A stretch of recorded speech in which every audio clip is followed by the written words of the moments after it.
Assalamualaikum warahmatullahi wabarakatuh. Halo teman-teman semuanya, kembali lagi di mata pelajaran komputer dan jaringan dasar. Pada kesempatan kali ini kita akan mempelajari mengenai perakitan komputer ya. Untuk melakukan perakitan komputer ini, Bapak menggunakan bantuan aplikasi Cisco IT Essential Virtual Desktop ya. Bentuknya seperti apa? Seperti ini ya. IT Essential Virtual Desktop. Bagi teman-teman yang mau menggunakan aplikasi ini, linknya bisa di-download, ada di deskripsi video di bawah ini. Nah, langsung saja kita di sini menggunakan IT Essential Virtual Desktop-nya ya. Kalau sudah terbuka seperti ini, teman-teman bisa klik saja skip. Nah, di sini kita akan diberikan tampilan sebuah casing kosong ya. Di sini ada casing kosong ya. Nah, di casing kosong ini pertama-tama ini kita akan diminta untuk memasang power supply ya. Power supply itu apa? Dia merupakan sebuah catu daya ya. Sebuah perangkat keras yang berfungsi untuk memberikan aliran listrik ke seluruh komponen komputer ya. Bentuknya seperti apa? Kita klik saja di sini power supply. Nah, ini adalah bentuknya ya. Ini jenisnya ATX ya. Power supply ATX ini sudah dipakai dari generasi Pentium 3 ke atas hingga saat ini ya. Nah, kita bisa putar saja di sini ya. Kita putar di sini. Oke. Nah, seperti ini. Oke, kalau sudah yakin kita klik saja pasang di sini. Oke.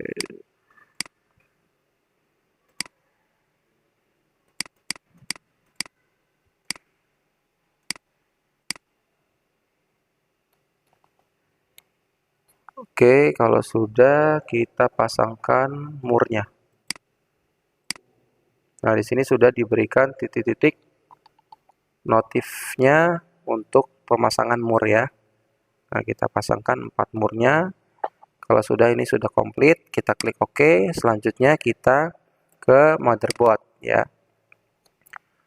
Nah, motherboard ini adalah sebuah papan induk di mana seluruh komponen-komponen ini terpasang di papan induk ini ya.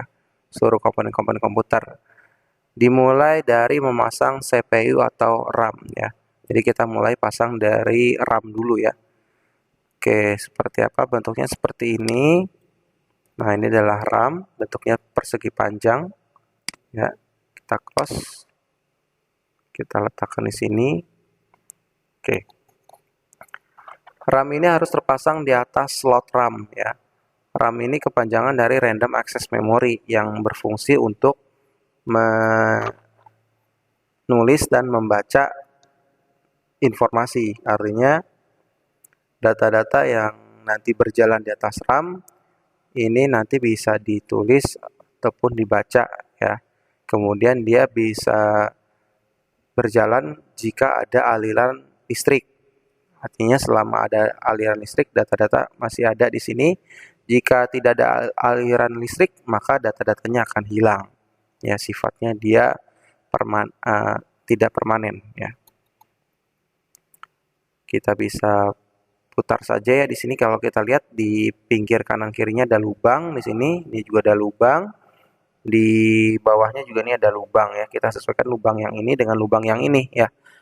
Nah, teman-teman bisa putar saja di sini. Nah, kalau sudah yakin pas di sini kita pasang. Oke. Sudah, kalau sudah teman-teman ini kita kunci ya. Kita kunci di sini. Nah, kita kunci, didorong aja pakai tangan. Kalau tidak didorong, biasanya pada saat kita menekan RAM dari atas ke slot RAM ini ke bawah, dia akan otomatis terkunci ya. Si pengunci ini akan otomatis terkunci sendiri kalau kita pemasangannya sudah benar ya. Nah, kalau sudah kita klik yang RAM kedua di sini, kita klik. Oke. Kita putar dulu di sini RAM-nya ya. Pastikan ya lubang ini ketemu yang ini di slotnya ya. Yang ini kanan kiri ada 2 lubang ketemu dengan penguncinya. Ini kita coba klik pasang. Oke, kita kunci di sini. Oke. Nah, kalau sudah teman-teman, sekarang kita pasang CPU ya. CPU ini ya merupakan pusat pengolah data ya. Nah, inilah CPU ya teman-teman ya. CPU itu kepanjangan dari Central Processing Unit, di mana seluruh data diproses atau diolah di sini ya. Ya. Biasanya sih di sini tulisannya Intel ya, Intel Core i5, Core i9 ya, Core i7, atau dia sih tulisannya AMD ya, misalnya AMD Ryzen ya. Di sini tulisannya tuh biasanya ada dua produsen ya, Intel kalau nggak AMD ya. Kalau kita lihat di sini, kalau di sini tidak bisa diputar ke atas ke bawah ya, cuma bisa kanan kiri. Ini kalau bisa diputar ke atas bawah nih, di bawahnya ini ada pin. Pin ini harus masuk ke dalam lubang pin ya. Jadi ini soket prosesor. Soket prosesor ini dia ada lubang-lubangnya di sini ya, berfungsi untuk meletakkan pin dari prosesor ya. Nah, pemasangannya gimana? Teman-teman lihat di sini ada ada lubang ya, di sini ada lubang kanan kiri ya. Lubang ini harus disesuaikan dengan yang di soketnya. Ini ada lubang ya. Nah, teman-teman kalau sudah yakin bisa tekan tombol pasang di sini. Nah, kemudian ditutup, kemudian dikunci ya. Nah, setelah dipasang seperti ini, teman-teman kasih thermal compound. Thermal compound itu seperti cairan pasta ya, tapi bukan pasta kue nih. Ini cairan pasta ya, sifatnya untuk lebih mendinginkan lagi nanti, karena CPU itu bekerja secara terus menerus, dan dia sifatnya bisa panas, maka kita akan pasangkan cairan thermal ya di sini ya. Nah, cairan thermal ini kita bantu dengan heatsink ya. Sini ya, teman-teman kasih heatsink. Nah, heatsink di sini kita kunci dulu heatsinknya.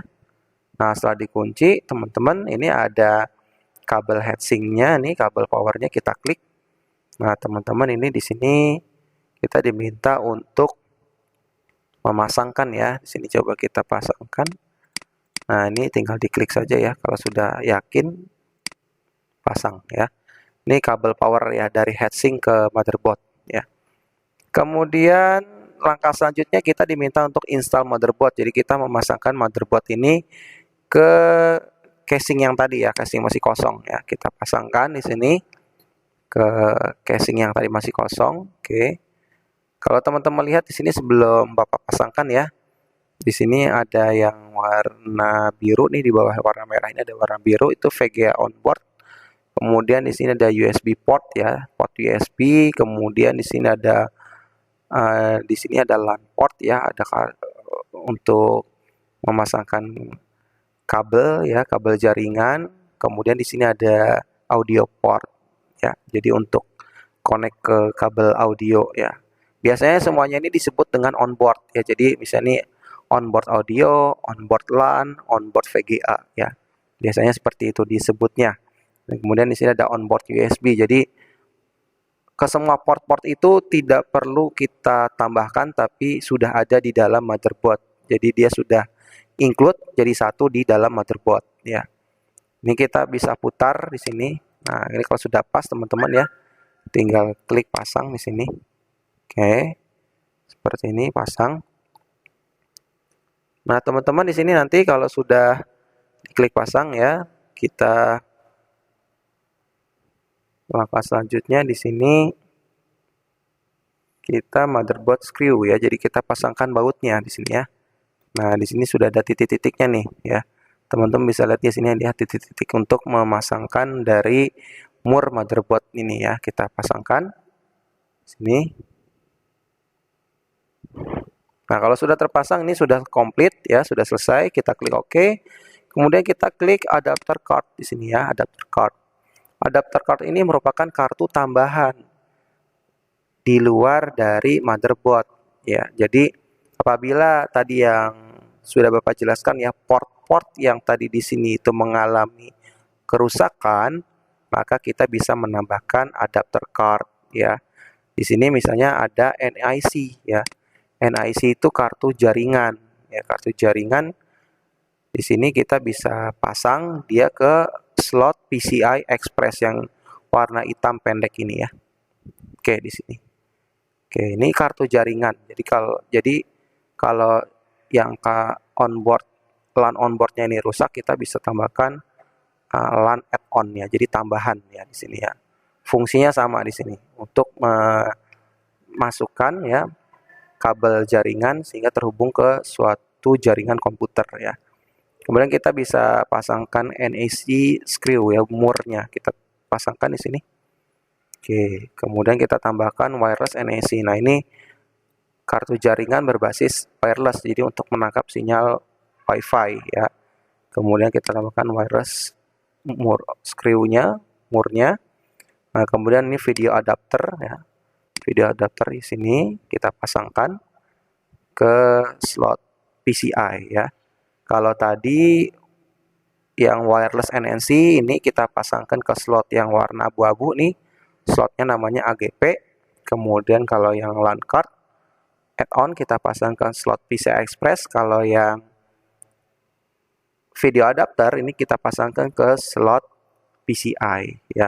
Video adapter ini dia berfungsi untuk VGA tambahan ya. Jadi kalau misalnya di sini videonya ini ya, VGA-nya ini nanti dia tidak berfungsi, kita bisa tambahkan kartu grafis tambahan ya. Atau kalau teman-teman suka game dan grafisnya kalau menggunakan yang onboard nih kayaknya kurang ya, kita bisa tambahkan kartu grafis yang lebih bagus lagi ya. Nanti untuk tampilan yang lebih bagus lagi kita tambahkan kartu grafis ya.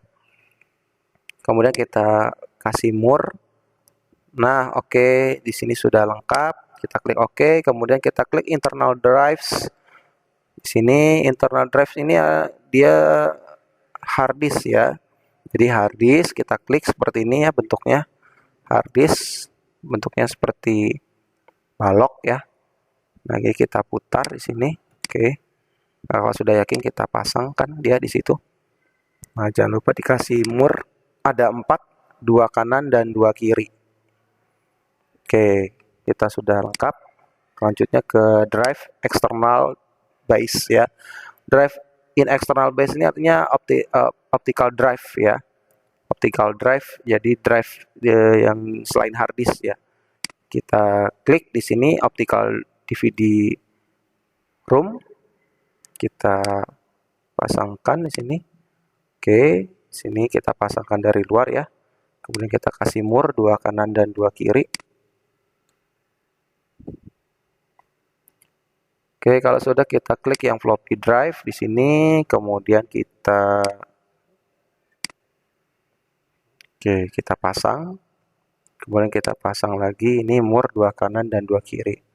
Untuk sekedar informasi bahwasanya floppy drive ini sudah jarang ya digunakan, bahkan sudah tidak ada komputer-komputer yang menggunakan floppy drive. Jadi ini kalau ya masih ada yang menggunakan floppy drive nih komputer versi lama ya itu, tapi sekarang udah jarang digunakan karena semua sekarang beralih ke optical drive dan USB ya. Ini sudah selesai. Di sini kita klik OK. Selanjutnya kita klik internal kabel. Jadi kabel-kabel yang ada di dalam motherboard ini kita hubungkan. Yang pertama ini ada kabel dari power supply ya. Klik ya di sini ya. Nah, kita mulai dari yang ini 20 pin ya. Ini kabel power supply jenis ATX ya. Jadi ini 20 pin ATX ya. Kita klik di sini yang ujungnya ini, maka nanti aplikasi akan memberikan notif dipasangnya ke sini ya. Kita klik di sini. Nah, jadi ini abu-abu ya, ketemu abu-abu. Nah, teman-teman lihat di sini ada yang panjang ya, panjang ketemu nanti yang panjang lagi di sini ya. Nah, ini ada lubang untuk yang panjang ini ke sini ya. Jadi kita putar dulu di sini. Nah, oke. Coba nih.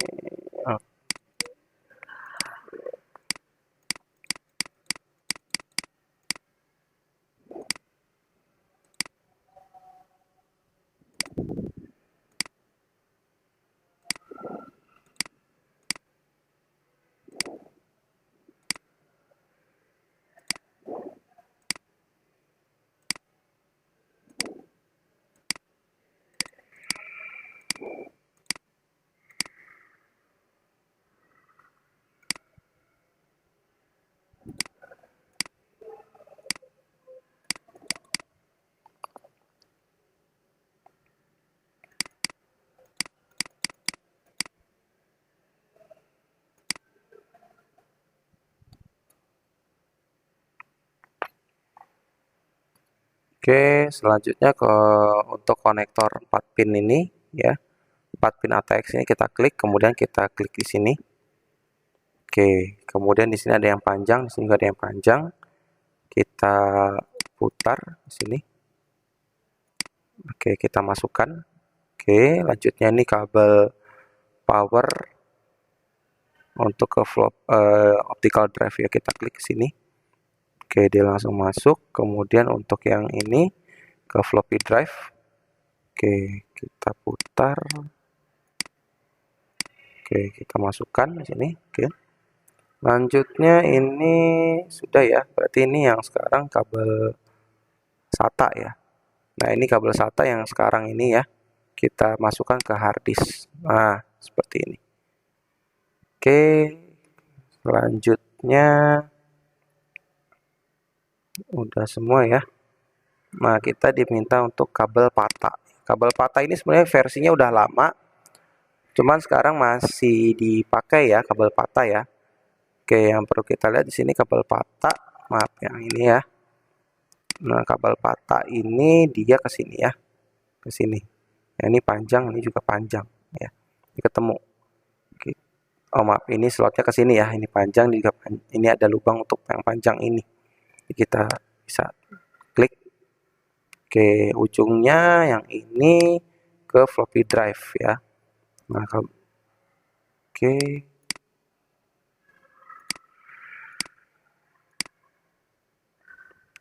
Oke.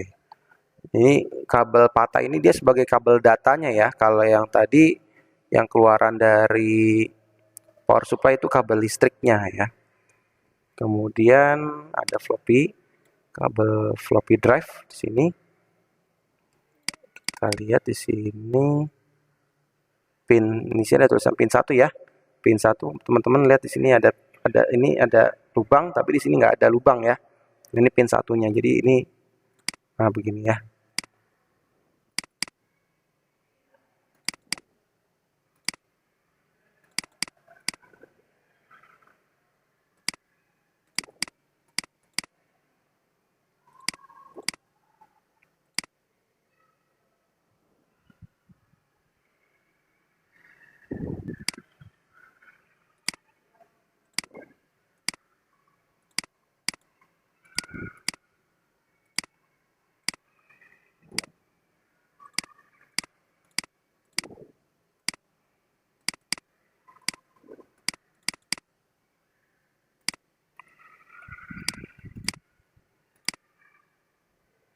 Nah, baru masuk. Oke. Ujungnya kita masukkan ke floppy drive di sini. Oke, ini ada pin 1 di sini. Maka ini kita putar di sini ya. Nah, teman-teman paham ya di sini ya. Ini ada kosong, ini ketemu kosong. Pin satunya di sini ya. Kita masukkan. Oke, kalau sudah kita klik yang SATA kabel. Nah, SATA kabel ini yang kabel-kabel yang digunakan di komputer-komputer sekarang ini ya. Ini ujungnya pindahkan ke sini ya. Ini bentuknya L ya. Teman-teman lihat di sini ada huruf L ya, sedangkan L-nya ke sini ya. Jadi kita masih putar lagi. Oke. Oke, sudah pas, kita pasangkan. Oke, ini L, ujungnya lagi ini ke hard disk ya. Oke, L-nya dia begini ya. L-nya hard disk ke sini ya. Jadi ini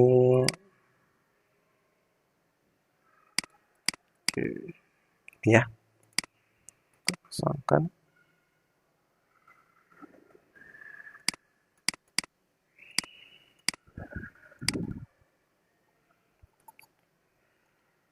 Oke, kalau sudah ini masih ada kabel lagi. Nah, ini pasang ke sini ya.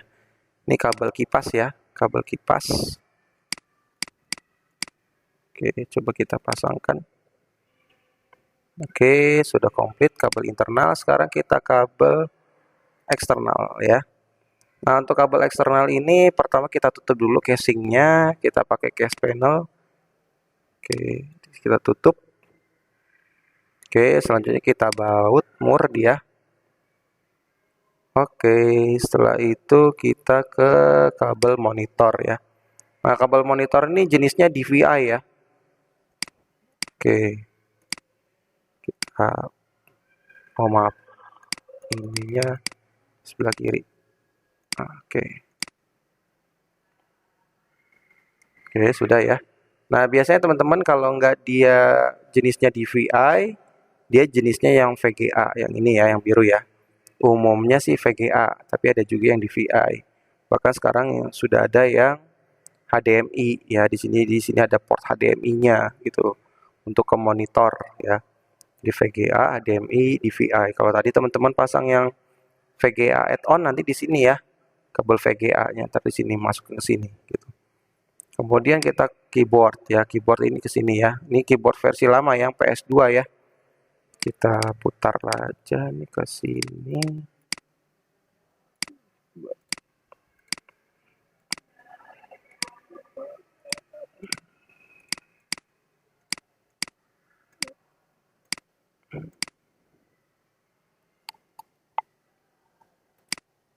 Itu ada 2 ya. 3, oke situ. Oke. Kemudian ini mouse-nya juga versi yang PS2. Oke. Teman-teman lihat nih ada lubang ya. Tuh 2, 3, jadi harus pas. Oke, sini 3 ya. Nah, di sini 3 pas. Oke. Kalau yang sekarang kan versinya dia jenisnya USB semua ya. Mouse USB dan keyboard USB ini yang versi lama. Oke, kemudian ini ada kabel USB. Ini biasanya kabelnya ke printer nih ya. Oke, kita pasangkan seperti ini. Kemudian ada kabel Ethernet. Nah, ini kabel Ethernet ini dia kabel jaringan ya. Nah, yang tadi teman-teman pasang. Nah, ini masukkan. Ini kabel jaringan ya untuk terhubung ke jaringan komputer. Bisa dipasangkan ke sini ataupun ke sini tadi. Kemudian wireless antena ya. Tadi kita sudah pasang yang NIC wireless. Nah, ini kita tinggal pasangkan antenanya saja ya. Kemudian kita pasangkan yang terakhir ini kabel power ya, jatuh untuk ke power supply ya. Nah, seperti ini kita pasangkan. Oke. Dan jadi oke, selesai ya. Baik, cukup sekian ya penjelasan dari Bapak ya, simulasi dari perakitan komputer menggunakan aplikasi IT Essentia Virtual Desktop. Apabila ada yang ingin tanyakan, silakan tulis di kolom komentar. Kurang lebihnya mohon maaf. Assalamualaikum warahmatullahi wabarakatuh.